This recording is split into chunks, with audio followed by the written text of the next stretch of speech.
Vamos para o próximo aqui. José Edson. Em relação à pigmentação dos vermelhos, dá umas dicas aí para a gente.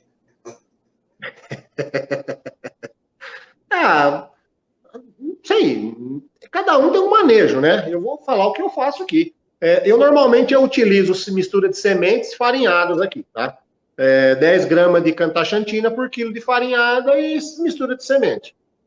Quando chega na época de fevereiro, por volta de janeiro, finalzinho de janeiro, comecinho de fevereiro, normalmente no período da manhã eu tiro a semente e deixo só a farinhada, que é quando eu tô. Isso eu faço para os bichos que eu vou levar para a competição, ou os pré-selecionados, tá? Não são para todos. Então, aqueles bichos que eu já dei uma pré-selecionada para que eu acredito que tem potencial de competição, mas ainda falta a pigmentação dele, eu procuro fazer esse manejo. Eu tiro a semente no período da manhã e deixo ele com farinhada até umas 4, 5 horas da tarde. Depois eu coloco a semente de volta, para ele comer um pouquinho de semente. E um pouquinho de gordura na mistura para ajudar a fixação do caroteno, né? Não tem muito segredo. Hoje não tem muito mais. Não tem mágica. Uma boa pigmentação começa por uma boa genética. Uma boa ave. Porque assim, o lipocromo ele não é produzido pela ave. Ele tira da alimentação. Então a gente precisa ter boas aves que ela consiga fazer o depósito desse lipocromo na plumagem.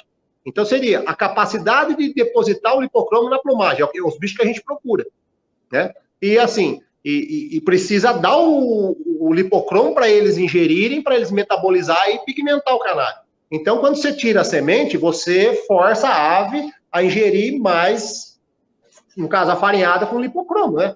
Uma cantaxantina ou a luteína, no caso dos amarelos, né?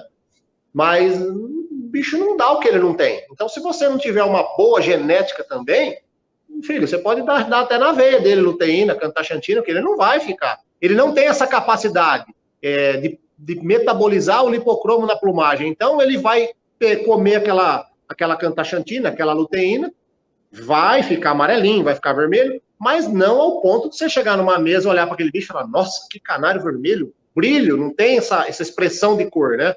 E isso depende da genética. Hoje é muito mais genética do que alimentação. Com essas farinhadas prontas que nós temos hoje aí, poxa, uma é melhor que a outra, sabe?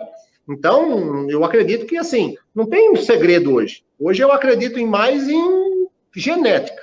Investir numa boa genética e, lógico, fazer um manejo correto para aquelas aves, mas genética é fundamental.